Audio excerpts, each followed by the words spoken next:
Have you ever felt like you're living two completely different lives?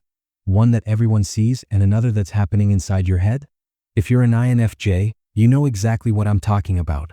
Today, we're diving deep into the 12 most brutal decisions that every INFJ will face at some point in their lifetime. These aren't your typical life choices. They're soul-crushing dilemmas that'll make you question everything you thought you knew about yourself. 1. The authenticity versus acceptance dilemma. The weight of being different. Let's start with the big one. The decision that haunts every INFJ from childhood to their dying day. Do you show the world who you really are, or do you play the game everyone else seems to understand? Here's what nobody tells you about being an INFJ. You'll spend most of your life feeling like an alien trying to blend in with humans. Your mind works differently. You see connections others miss. You feel emotions that don't even have names yet.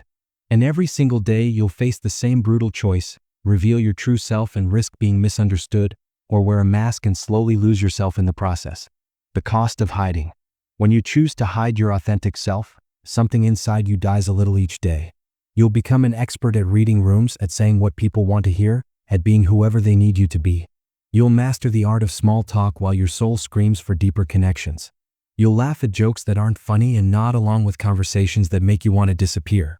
The scary part? You'll get so good at this charade that sometimes you'll forget who you really are underneath it all. You'll catch glimpses of your authentic self in quiet moments. Maybe when you're alone at 2 a.m., writing in your journal or staring at the ceiling, and you'll barely recognize that person anymore. The risk of revealing. But showing your true self? That's terrifying in a completely different way. When you let people see the real you, the one who thinks about the meaning of existence while making coffee, who notices the sadness in a stranger's eyes, who feels physically sick when there's conflict in the room, you open yourself up to judgment, rejection, and misunderstanding. People will call you too intense, too sensitive, or weird. They'll tell you to lighten up, or just be normal. Each comment will feel like a knife to the heart because they're essentially telling you that who you are isn't acceptable. Finding the middle ground. The brutal truth? Most INFJs spend their entire lives trying to find a balance between these two extremes.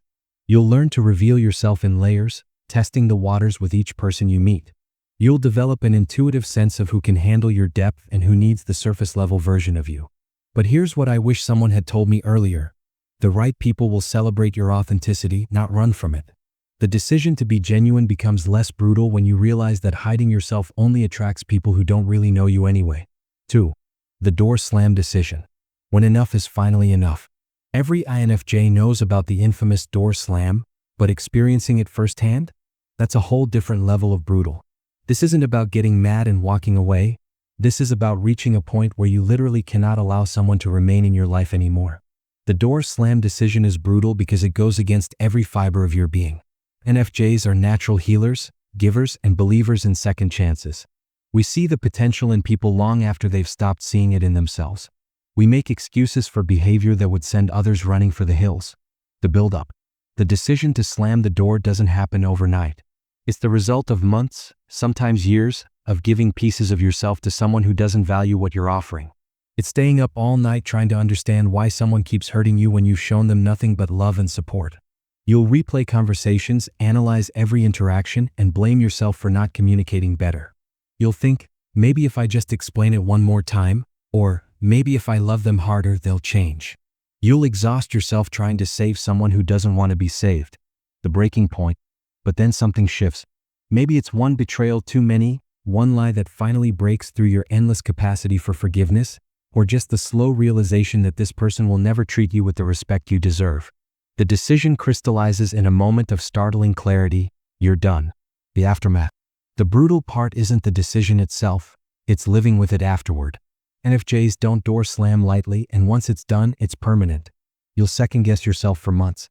You'll wonder if you were too harsh, if you gave up too easily, if you should reach out one more time. But here's the truth about the door slam. It's not punishment. It's protection. It's your psyche's way of saying, we can't survive any more of this. And while it feels brutal in the moment, it's often the kindest thing you can do for both yourself and the other person. 3. Career passion versus financial stability. The idealist's nightmare. INFJs are wired to find meaning in everything we do, especially our work. We're not the type who can just clock in, do the job, and clock out without caring about the impact we're making. This creates one of the most brutal decisions we'll ever face. Do we follow our passion and risk financial instability, Or do we choose security and slowly die inside? The pull of purpose. Most INFJs have a calling. It might be writing, counseling, teaching, creating art, or working for a cause they believe in. This isn't just a career preference, it's a deep, soul-level need to do work that matters. When you're not aligned with your purpose, you feel it in your bones. You wake up dreading Monday morning. You count down the hours until 5 p.m. You feel like you're wasting your life, even if everyone else thinks you're successful. The reality check. But here's where it gets brutal. Passionate work often doesn't pay well, at least not at first. Society tells us to follow our dreams, but then expects us to pay rent, buy groceries, and maybe even support a family. The bills don't care about your artistic vision or your desire to change the world. The compromise trap. Many INFJs end up in what I call the compromise trap. You take a job that's close enough to your passion. Maybe it's in the right field but not the right role, or it pays well but lacks the meaning you crave.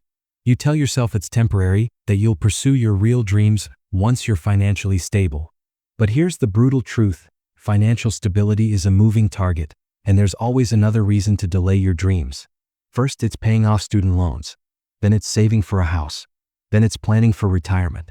Before you know it, decades have passed and you're still waiting for the right time to pursue what actually matters to you. The leap of faith.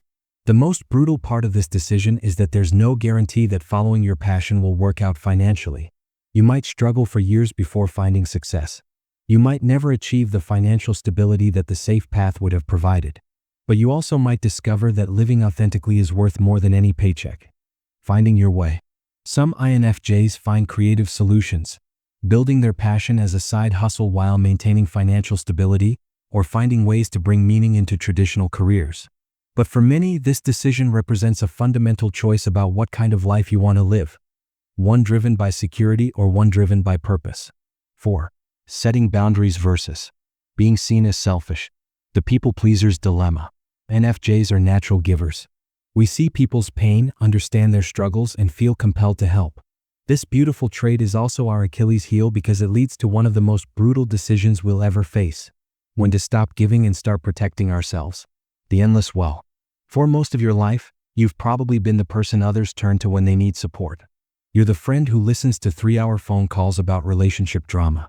You're the family member who always hosts the holidays because you can't bear to see anyone disappointed. You're the coworker who stays late to help others with their projects. People love this about you. They've come to expect it. And somewhere along the way, you've probably started to believe that your worth is tied to how much you can give to others. The burnout breaking point. But there comes a moment when you realize you're running on empty. You've given so much of yourself that you don't even remember what you need anymore. You're exhausted, resentful, and feeling taken advantage of. Your mental health is suffering, your personal goals are on the back burner, and you're starting to resent the very people you love most. This is when the brutal decision hits you. You need to set boundaries. You need to say no. You need to prioritize your own well-being for once. The guilt and backlash. But here's where it gets brutal. When you start setting boundaries, people don't always react well. The friend who called you at midnight for emotional support suddenly accuses you of being unavailable. The family members who relied on your endless accommodation call you selfish. The coworkers who benefited from your overwork act surprised when you start leaving at 5 p.m. The guilt is overwhelming. You'll question whether you're being reasonable or if you really are becoming selfish. You'll want to go back to your old patterns just to avoid the discomfort of disappointing people. The necessary selfishness. But here's what I've learned. Setting boundaries isn't selfish, it's necessary. You can't pour from an empty cup, and you can't help others if you're drowning yourself. The people who truly care about you will understand and respect your boundaries. The ones who don't? Well, that tells you everything you need to know about their intentions. Learning to say no. This decision forces you to redefine your relationship with the word no. You'll have to practice saying it without explaining yourself to death. You'll have to get comfortable with disappointing people. You'll have to accept that you can't save everyone, and that's not your job anyway. 5. Staying versus leaving toxic relationships. The empathist curse. INFJs have an almost supernatural ability to see potential in people.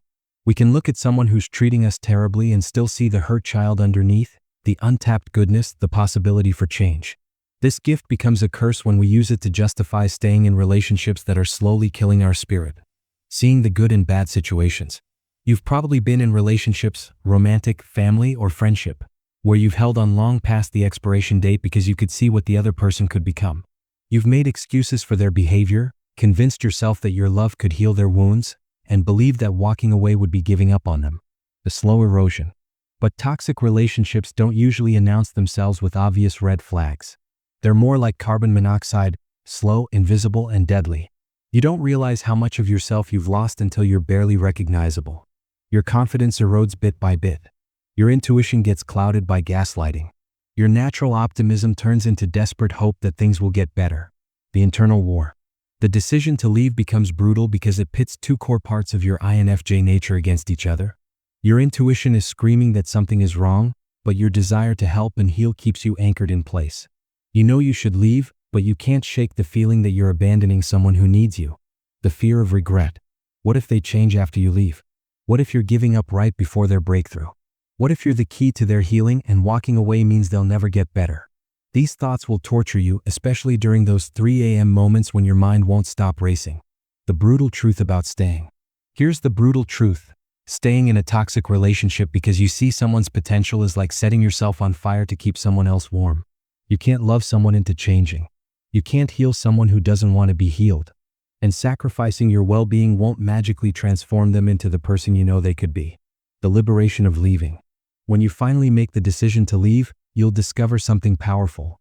Your worth isn't determined by how much pain you can endure for others. The right people will bring out the best in you without requiring you to lose yourself in the process. 6. Pursuing your dreams versus meeting others' expectations. The weight of expectations. From childhood, INFJs often carry the weight of everyone else's expectations. Maybe your parents wanted you to be a doctor, your teachers pushed you toward traditional success, or society convinced you that certain dreams were unrealistic. This creates a brutal internal conflict between who you're supposed to be and who you actually are. The safe path pressure. The pressure to choose the safe, expected path is intense for INFJs because we naturally want to make the people we love proud. We don't want to disappoint our parents who sacrificed for our education. We don't want to seem ungrateful for opportunities others would kill for. We don't want to be seen as irresponsible dreamers who can't handle the real world.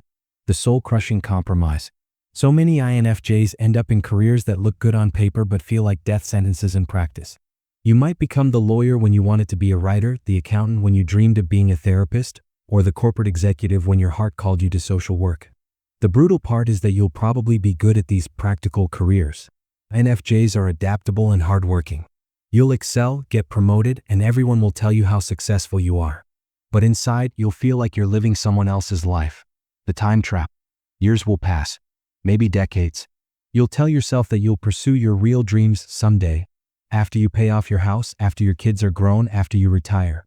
But someday has a way of never coming, and meanwhile your true calling gets quieter and quieter until it's barely a whisper. The regret factor. The decision becomes more brutal as you get older because the stakes get higher. At 25, switching careers feels scary but doable. At 45, with a mortgage and kids, it feels nearly impossible. The fear of regret on your deathbed battles against the fear of instability in the present. The courage to disappoint. Making this decision requires a level of courage that most people don't understand. It means being willing to disappoint people you love.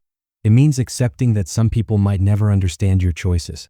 It means trusting yourself more than you trust others' opinions about your life. Redefining success. INFJs who make the brutal choice to pursue their dreams often have to completely redefine what success means to them. It's not about the size of your paycheck or the prestige of your title. It's about alignment between your values and your actions, between your inner world and your outer reality. 7. Opening up versus protecting your inner world.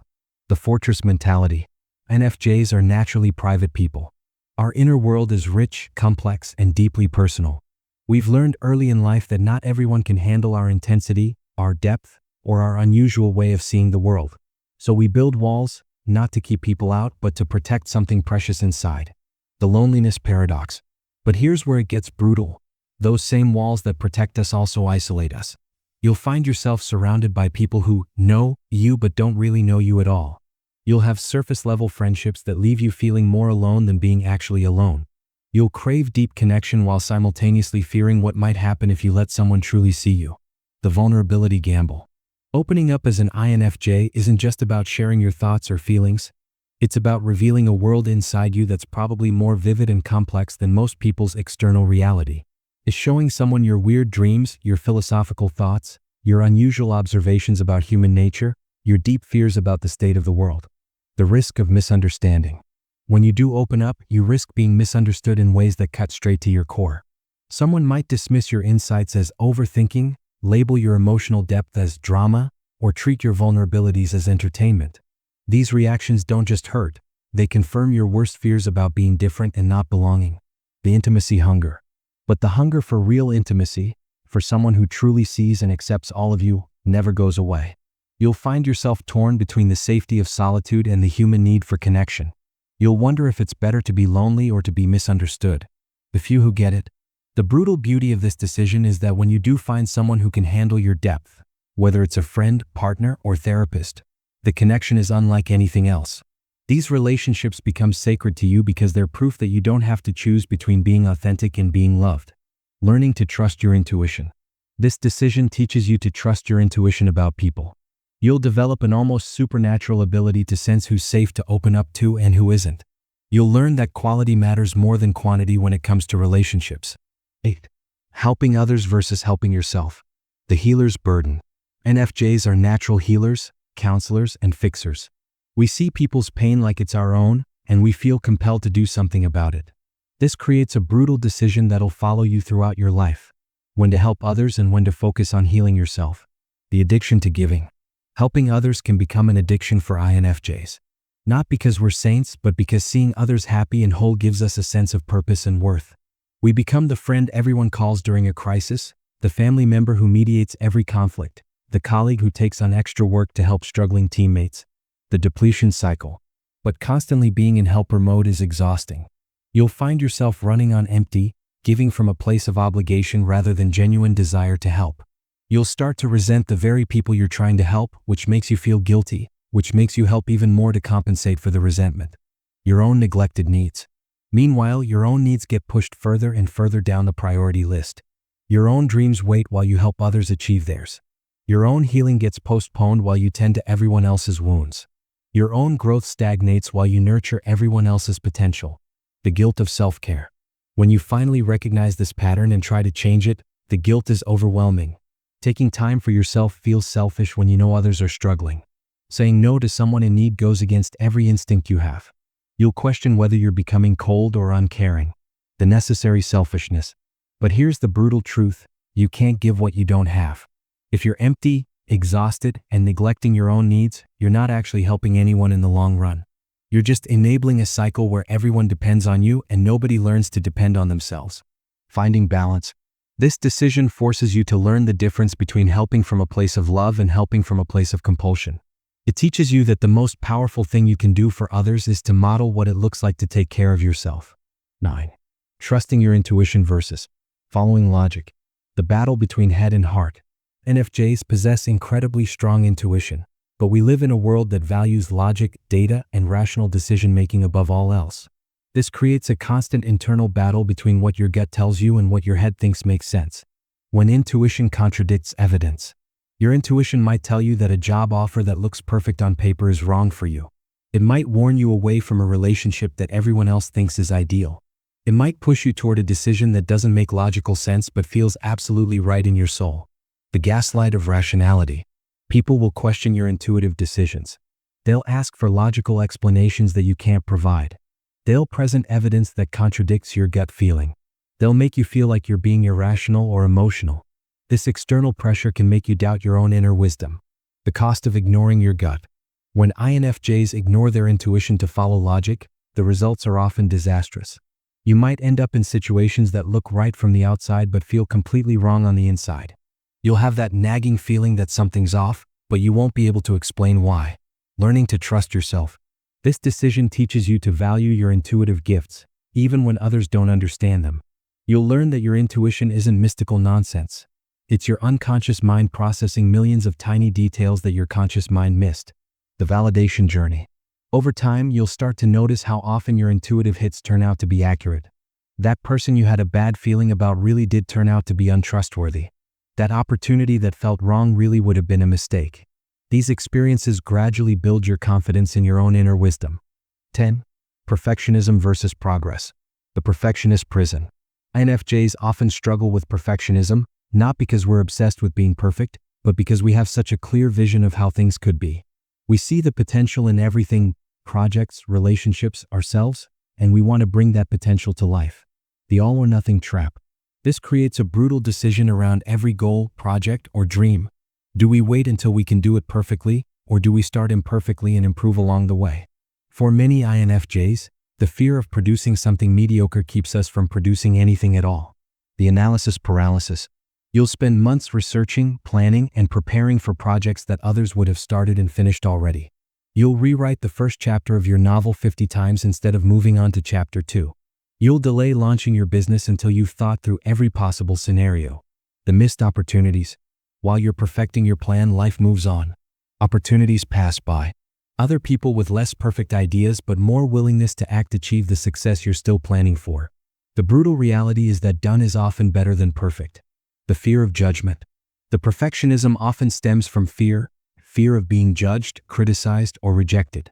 As an INFJ, you're already hypersensitive to criticism, so the thought of putting something imperfect into the world feels terrifying. Learning to iterate. This decision forces you to learn the value of iteration, starting with something good enough and improving it over time. You'll discover that feedback from real-world experience is more valuable than theoretical perfection. 11. Deep relationships versus wide social networks. Quality versus quantity. INFJs are naturally drawn to deep, meaningful relationships, but society often rewards those with large social networks. This creates a brutal decision about how to invest your limited social energy. Do you focus on cultivating a few deep relationships or maintaining many surface-level connections? The energy economics. Social interactions cost INFJs energy in a way that's hard to explain to extroverts. A single deep conversation can be incredibly fulfilling but also completely draining. Networking events, social media maintenance, and keeping up with large groups of acquaintances can leave you feeling depleted for days. The professional pressure. In many careers, success seems to depend on who you know, not what you know. You'll face pressure to network, build your personal brand, and maintain visibility in your field. But every hour spent on shallow networking is an hour taken away from the deep work and meaningful relationships that actually energize you. The FOMO factor. Watching others build large social circles can trigger fear of missing out. You'll wonder if you're limiting your opportunities by preferring depth over breadth. You'll question whether your preference for intimate gatherings over big parties is holding you back in life. The authenticity question. The brutal part of this decision is that choosing breadth often requires you to be less authentic. Maintaining surface-level relationships with lots of people means presenting a simplified version of yourself that's easier for others to digest. It means small talk instead of soul talk, and that can feel like death to an INFJ. The power of deep connection. But when you choose depth, you discover something powerful. A few people who truly know and accept you are worth more than hundreds of superficial connections. These relationships become your anchor in a world that often feels overwhelming and chaotic. 12. Idealism versus realism. The visionary's burden. INFJs are natural visionaries.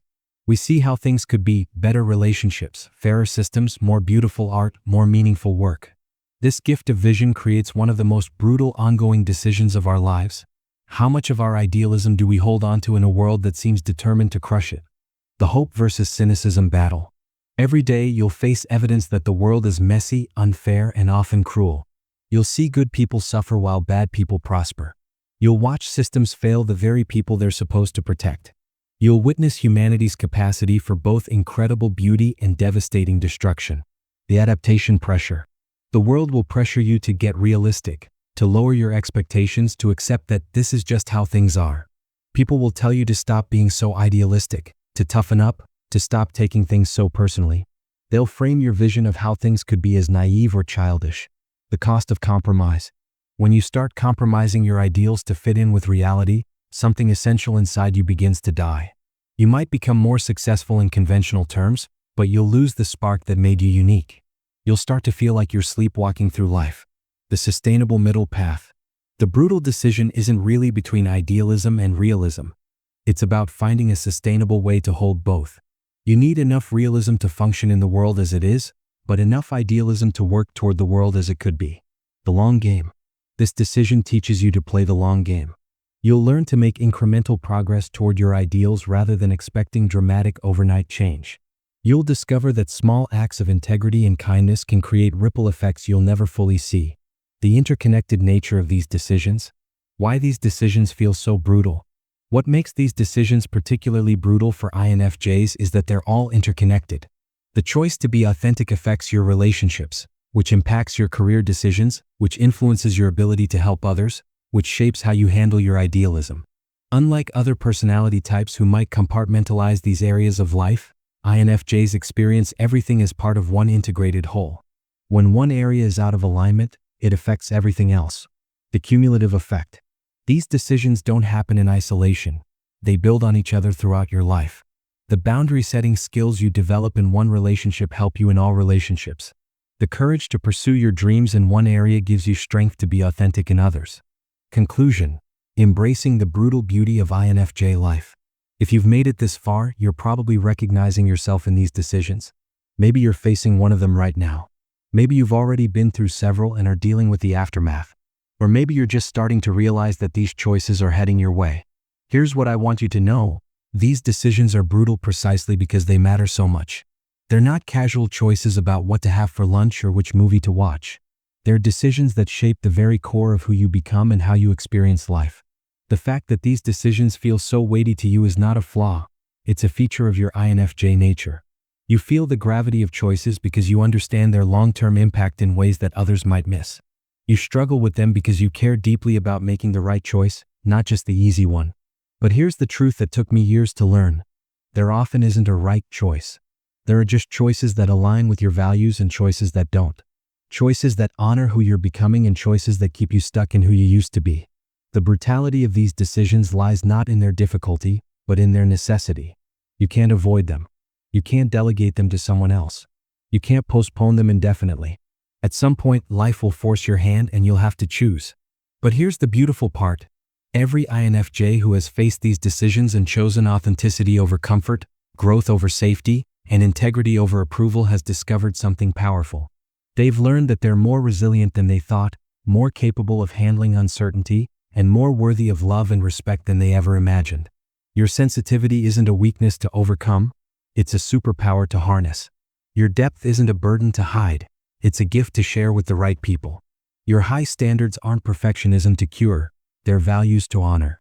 So as you face these brutal decisions, and you will face them, remember that struggling with them doesn't make you weak or indecisive. It makes you human. It makes you an INFJ. And despite what the world might tell you, that's not something to fix or change. It's something to embrace. The world needs INFJs who have the courage to make these brutal decisions and live authentically. We need people who choose depth over surface, meaning over money, and connection over convenience. We need individuals who are willing to face these difficult choices and show others that there's another way to live. Your brutal decisions aren't just about you, they're about creating a world where sensitivity is valued, where depth is celebrated, and where being different is seen as a gift rather than a problem. So go ahead. Face these decisions head on. Choose authenticity even when it's scary. Set boundaries even when it disappoints people. Trust your intuition even when others question it. The path isn't easy, but it's yours. And that makes all the difference. Remember, being an INFJ isn't about being perfect. It's about being real. And sometimes, being real means making brutal decisions that nobody else understands. But you'll understand. And in the end, that's what matters most.